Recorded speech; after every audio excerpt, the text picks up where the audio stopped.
دا 3 ورځې مخکې 15 پاکستانیانو یو جلۍ سره جنسي تېری کړی، عکسونه یې شته دي. 15 پاکستانیانو.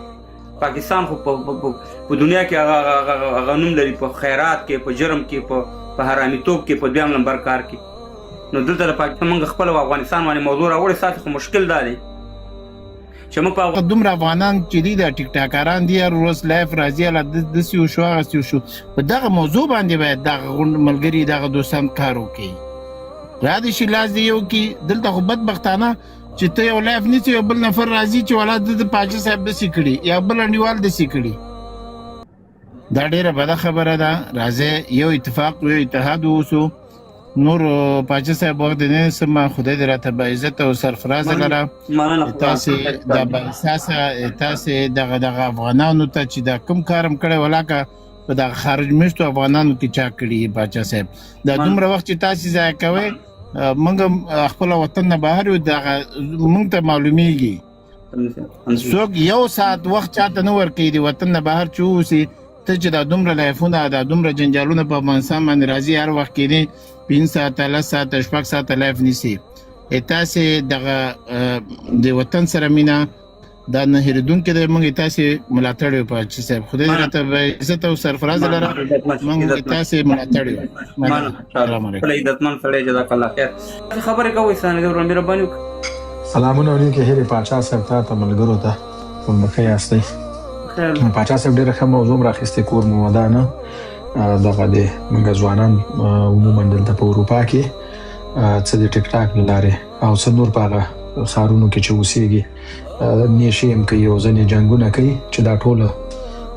افغانستان ته نقص لري، تاوان لري، دلته ځوانانو ته تاوان لري، د هغو کورنیو ته په ټوله کې دا ښه کار نه ده. او باید زموږ دغه ځوانان چې په دغومره سختیو راځي، بدبختانه چې هغه سختۍ ټولې دلته هېرېږي، دلته بیا یو داسې لاره غوره کوي چې هغه د دوو لپاره هم شرم وي او د وطن لپاره هم شرم وي. بیا په دې کې ډېره بدبختي همدغه د بدبختانه چې د ټیک ټاک له خوا نه ده، چې په ټیک ټاک کې بس یو څو کسه که غواړي چې لږ پیسې لاسته راوړي، لاسته راوړنه صحیح سو باچا صاحب. احسان الله ورور غږیږي مو خو صحیح سو بس صحیح. مهرباني احسان الله ورور تاسو خپل مننه وروره. نو بیا چې دا دوی غواړي چې هغه عاید ترلاسه کړي، نو هغه باید له داسې لارو نه ترلاسه کړي چې یعنې ځان ته هم شرم وي، کورنۍ ته هم شرم وي او په ټول افغانستان ته شرم ورسېږي. بیا نو کولی شي چې دوی عاید هم ترلاسه کړي او دا بېرته دوی ته چې ګفټ هم کوي، خو زموږ افغانان یې کوي ورته، او ډېری چې د همدغه بهر میشتې ورته کوي، یعنې چې په بهر کې دوی ورته دا ګفټونه کوي. دا همداسې نه ده چې په داخل د وطن کې ورته کوي. نو ټوله بدبختي چېرته ده؟ همدلته ده. که ګفټ والا دي هم همدغه بهر کې دي، که ټیک ټاکونو کې جنګونه او کنځاګانې یو بل ته اخطارې ورکوي هم دلته دي. خو ښه خبره زما دا ده چې پاچا صاحب دغو خلکو ته ده چې دا څوک ورته ګفټونه کوي، چې دغه ګفټونه بند شي، د دوی عاید بند شي، دوی مجبور دي کار وکړي. کله چې دوی کار وکړه، یو خو به دا ده چې وخت به نه لري چې ډېر ټیک ټاک کې واوسېږي ټوله ورځ او شپه، یعنې د ټیک ټاک نه به دغه وظیفه دنده به لرې شي، تر څنګه به دوی کار وکړي په دې باندې چې خپل ماهانه معاش لاسته راوړي او ژوند پرې وکړي. دویم به خطوب داسې چې دغه جنګونه به هم ترې ختم شي، ځکه چې یو سړی ټوله ورځ ناست خو مجبور او په ټیک ټاک کې ته باید یو چا ته اخطار ورکړې، ته یو چا ته باید دغه ورکړې، بیا ستا هغه عاید راځي که نه راځي. نو دا ټول هغه بدبختي ده. خدای دې رحم وکړي. زما دغه جانه په دې ځوانانو باندې غږ هم دا ده چې د خدای خاطر وکړئ، د دې ټیک ټاک نه هم تېر شئ، له دې جنګونو هم تېر شئ، له هر څه نه تېر شئ، خپل کار وکړئ. مزدورو کې تاسو په دې تکل له کوره راغلي یاستئ چې تاسو ژوند خپل هم تغییر کړئ او هلته د کورنۍ ژوند هم تغییر کړئ. تاسو چې دلته راځئ، بدبختي دا ده چې تاسو یو کس کار وکړئ، تقریبا په ټولو ملکونو کې افغانانو ته تاوان رسېږي، نقص رسېږي ورته، د افغانستان نوم بدوئ. یو خو دا ده چې زموږ هغه بدبختیان چې هلته دي دلته ټول راته متوجه چې تاسو راغلي له بدبختیو، خو بدبختي تاسو یاستئ، ځان سره بدبختي موږ ته هم راولئ. نو دا خلک یې هم نه خوښوي. نو پاچا صاحب ښه موضوع ده، ټولو ته باید همدغه زموږ پیغام ده چې خیر ده، مه ګفټ کوئ، مه په ټیک ټاک کې روزګار مه کوئ، کار وکړئ، روزګار لپاره راغلي خپل حق حلال کار وکړئ او د خپل لاس نه ګټه وکړئ، نه د خولې نه، هغه هم په چټیانو باندې. نو مننه ټول نه، ډېره مننه کوم. سید همدرد ورور ستاسې نمبر دی؟ مهرباني. همدرد ورور نوبت نمبر دی. خبره داسې دی چې باچا صاحب موضوع چې دی هغه په دې جګړو باندې دا چې افغانان باید په هر هېواد کې چې اوسېږي باید یو بل سره جګړې ونه کړي که نه، او بل د ګفټو د خلکو څوک چاته ګفټ کوي څوک چاته کېدي، هغه د هر سړي شخصي ژوند دی که نه هر سړی په دې باندې پوهېږي چې دا ښه لار ده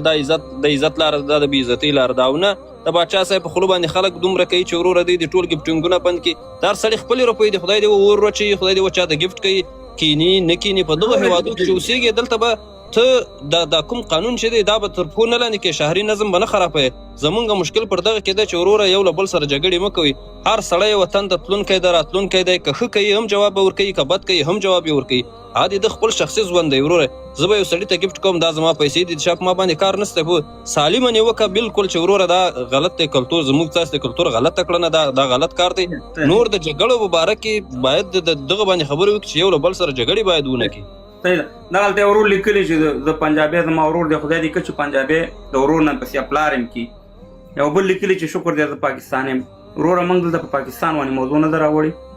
دا 3 ورځې مخکې 15 پاکستانیانو یو جلۍ سره جنسي تېری کړی عکسونه یې شته دي 15 پاکستانیانو پاکستان خو په دنیا کې هغه نوم لري په خیرات کې په جرم کې په حرامیتوب کې په 2 نمبر کار کې نو دلته د پاکستان موږ خپل افغانستان باندې موضوع راوړې ستاسې خو مشکل دا دی چې موږ په افغانستان موضوع راوړې تاسې به پکې پاکستان ولیکئ په دا پلیت نالت رزدګستان باندې د نالت وي دغسې ریاست یې ښیو مهرباني وکړه همدار ورور ستاسې مهرباني وکړه سلامونه علیکم هیلې پاچا صاحب محترم نور دوستان چې په روم کې موږ سره دي خدای دې وکړي چې ټول روغ جوړې وي ولا و پاچا صاحب دا ټیک ټاک کې چې کوم منفي ځوانان دي هغه خو ټول پیژني هر سړی پیژني ځکه چې میډیا کې دي خو متاسفانه پاچا صاحب ډېر داسې دي چې هغه میډیا ته نه راځي او د دې څخه نورم خطرناک دي تاسې وګورئ د 10 کاله پخوا ډېر اسلامي ملکونه اروپا مهاجر اخیستل او دلته به ډېر په افتخار باندې قبلول اما اوس هغه حالات ورځ له ورځه اوس مسلمانان نه اخلي د هغې په ځای باندې نور عیسویان مثلا نورو هیوادونو نه اخلي اما د مسلمانانو نه په مجموع کې دی صرف نظر شو چې په دې کې یو افغانستان هم راځي خو عراق او سوریه و څومره درجې باندې ډېر بې حده زیات یې واخیسته المان واخیستل اما اوس یې نه اخلي ولې نه اخلي وجه څه ده وجه دا ده پاچا صاحب چې دومره منفي کارونه چې دی دلته وکړه په جنسي تجاوزونو کې دی ملوث شو حتی په نه خبره باندې چاقوګان راوباسه او وهل کوه او فکر کوي چې بس دا خو چاقو به ورکم ولا زه خواستم دلته زیر سیم بس څوک په مې قصه کې نشي نه دا ټول لیستونه جوړ شوي پاچا صاحب او دا ټول ډیپورټ ته برابر کړي دي فقط دی یو بهانه غواړي زه هغه ځوانانو ته وایم چې تاسو د پلار نیکه ځمکه ګرو کړې خرڅ کړې او دلته راغلي چې په اروپا کې 2 روپۍ وګټي او کورنۍ ته د ګټه ورسیږي نو مهرباني وکړه ورونو په دغه منفي کارونو کې مه کوئ دا کارونه قسم درته خورم چې ډیپورټ کئ او په ډېر بد نامه باندې او هغه افغانان چې په اروپا کې بزنس لري تجارت لري کاروبار کوي او 2 روپۍ غواړي وګټي تاسې ګور هغې ته هم درد سر جوړوئ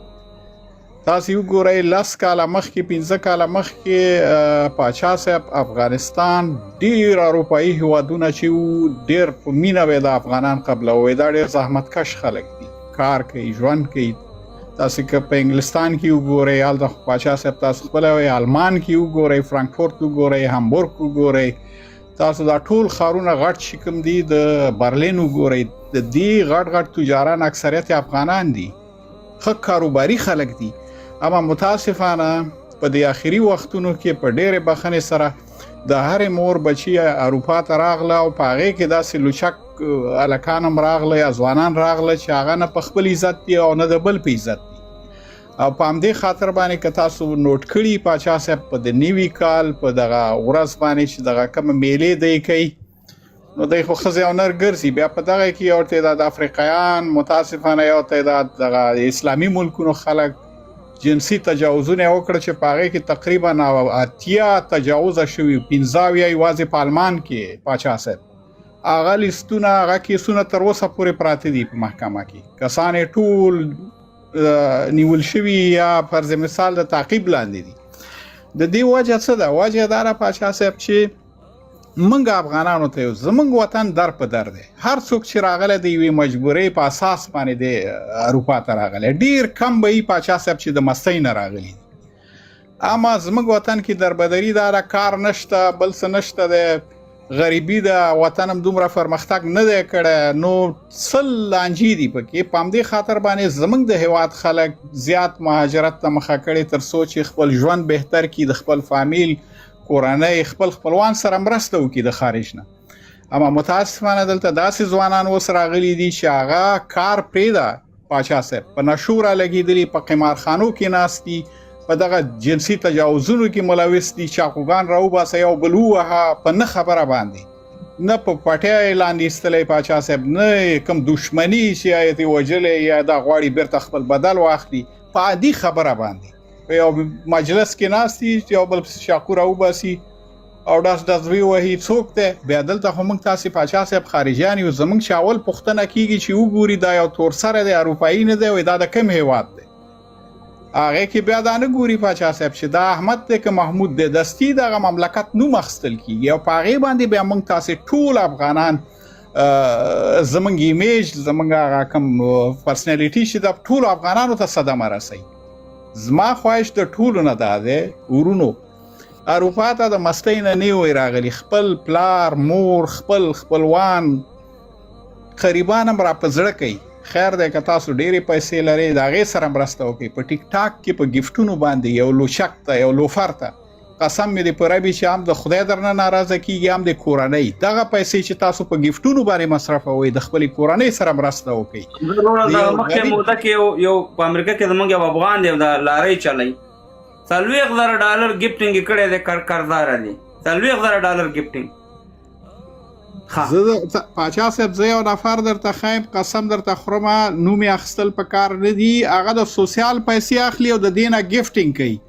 نو د ډوډۍ پیسې سره نشته را خدای دې خوار نه که تا د 200-300 یا 400 روپۍ دغه سوسیال درکوي چې په ده باندې ته خوراک وکړي خپل ځان دې پرې وساتې بېکاره مې او په دغه پیسو باندې ته بیا ځي یو لوچک ته ګفټینګ کوي دا څومره د تعصب وړ خبره ده پاچا صاحب د باور په خدای وکړه که په دغه کې د 200 یورو خپله وخوري او یا 200 یا 100 د خپلې مور کورنۍ پلار یا خپلوان ته ولیږي څومره دعا او دغه به ورته وکړي په دې وخت کې زموږ په وطن کې څه حالات دی خلک د ولږي حتی 2 وخته ډوډۍ ورته صحیح نه رسیږي حالات خراب دي کار نشته دومره په هغه اندازه باندې ټولو خلکو ته ورسیږي نو که دوی کومک وکړي هم به درنه خدای راضي هم به درنه خپله کورنۍ او خپلوان به درنه راځي نو زما هدف دا دی پاچا صاحب زه دغه افغانانو ته مهرباني وکړئ تاسو ځوانان یې وئ دا اروپا ده قسم در دلته رشوت نه چلیږي وروره ته چې هر منفي کار کې باور په خدای وکړه دغسې درته په عملنامه کې لیکي چې نه تې تابعیت واخلي نه تې دایمي ویزه واخلي او بله ورځ د ډیپورټ هم کې په تیاره کې کېنولې اولته د کوس کې هم در پورې خپل خاندي هم در پورې کورنۍ دې خاندي هم د خپلو پردو پیغور ته هم جوړ شي نو دا کارونه لطفا ډېره مننه ډېره مننه الله دې عزتمن خوشحاله اوسي حبیب ورو نور کسان مې راوچته همدومره کسان دي دا سید افغان ستاسې نمبر دې مهرباني وکړئ هلو سید مصرف پښتون ورور مهرباني تاسو مایک خلاص کړئ ستاسې نمبر دې مهرباني وکړئ